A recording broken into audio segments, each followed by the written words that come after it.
27th. All right.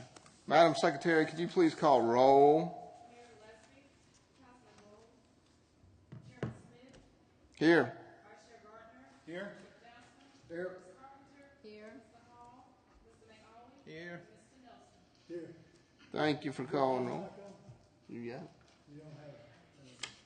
We do not have any old business. We do have some new business, and it looks like it's a replat. Mr. Duke, Yes, sir, if it's okay, I'll let that will work for us. Come on up.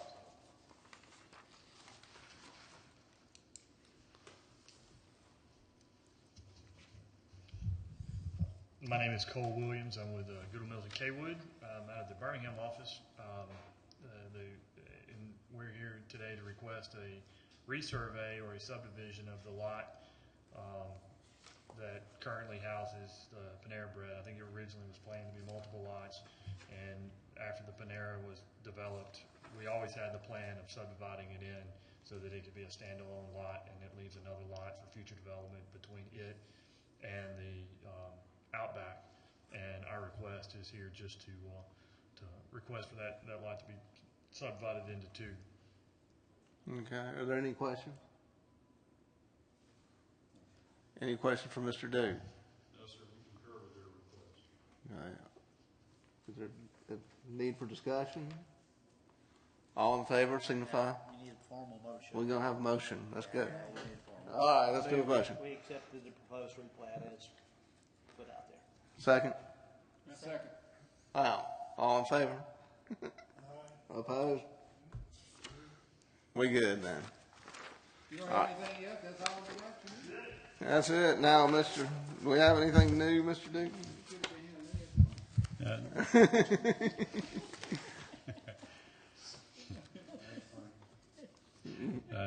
Yes, sir. We have one item that has been brought up to you before, but I wanted to make sure that you're aware of the study that's going on in the College Heights, Martin Luther King Drive area. If you recall, the city applied for and received a community development block grant to do a planning study for the area roughly 6th Street north to Greencrest, or just south of Greencrest Drive, there along the section. It's Chestnut at one point, then it switches over to Martin Luther King Drive. This area is a very cohesive neighborhood. It was a part of the 2010 comprehensive plan. It was identified as a neighborhood that there were some basic plans made in the comprehensive plan, but it was really identified as an area where we needed some further study. So that's why we applied for the grant. We received that grant from ADECA, and we put out a request for proposals for a consultant to provide that service. And what I've handed out to you is basically the proposal that was selected by the committee. We have been working the last couple of months with Lord, Eck, and Sargent, and just to let you know, these are not strangers to us. The group that did our comprehensive plan, Urban Collage, was that group.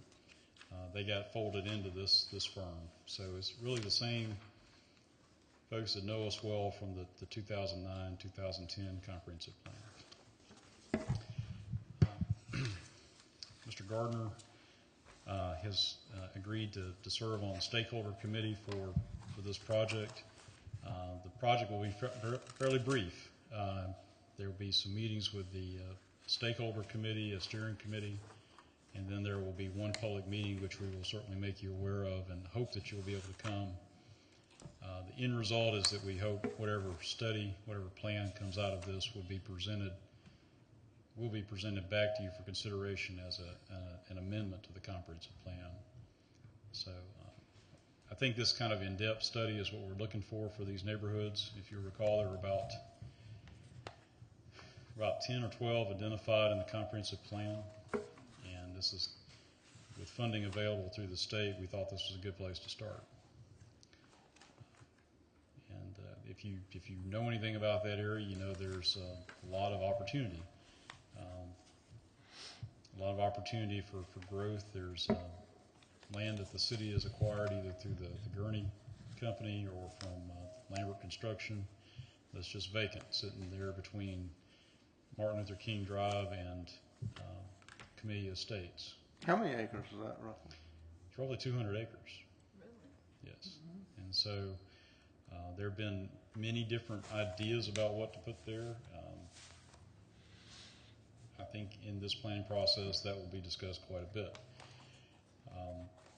There is, there have been fits and starts in that area. There are opportunities that Habitat for Humanity has taken to build on vacant lots. They're just like all our neighborhoods, they have some challenges, and so we're trying to look at different ways to address that. So I think it'll be a very good study. Again, it's what I consider to be a very rapid study. It's not several months of in-depth analysis. It's really a matter of just getting in there and looking at conditions, meeting with the community and understanding what they would like to see, what they see as challenges and opportunities, and coming back with some real recommendation and plan and how to implement them. So hope you'll look forward to that. Again, you'll be seeing that. Just because Mr. Gardner is the representative for the Planning Commission, that doesn't mean the rest of you can't participate. In fact, I hope you will. So you will be copied on the notices that go out for the meetings.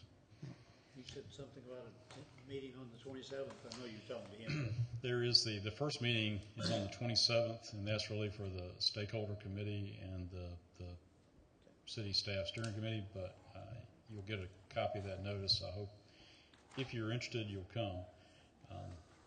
Obviously, I enjoy the planning process. It's always unique to see how you get from here to there, and how you discover those issues that have been sitting quietly, or those opportunities that nobody really thought about. So,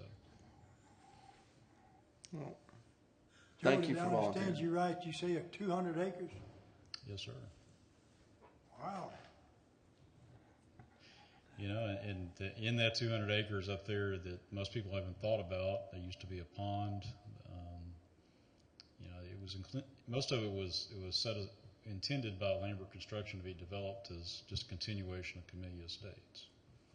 Is most of it flat, or is that It's what I call it gently falls from the high elevation there at Ridgewood down to probably falls, I would say, 50 feet across the length of it, where it meets up with 10th Street, or the northern end of Northington Street. but the area behind the park in Ridgewood, that's still Guthrie, Jeff Coates, or whoever he?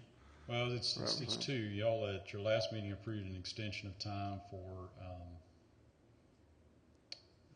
it just escaped me what the name of that subdivision is, that the Eskridge family is looking to develop. And then behind that is a part of what's known as the old Avalon Estates that Mr. Jeffcoat and company brought in here several years ago. Those projects have moved nowhere. I mean, we have not heard back from them. So I was just checking on them. you do not. There was a request for one, and basically decision made not to go forward with that. What special plan for? And really, I think matter of schedule and getting enough folks here. So, Anything for Joel? Questions on any of this? Meeting adjourned. Unless you have some.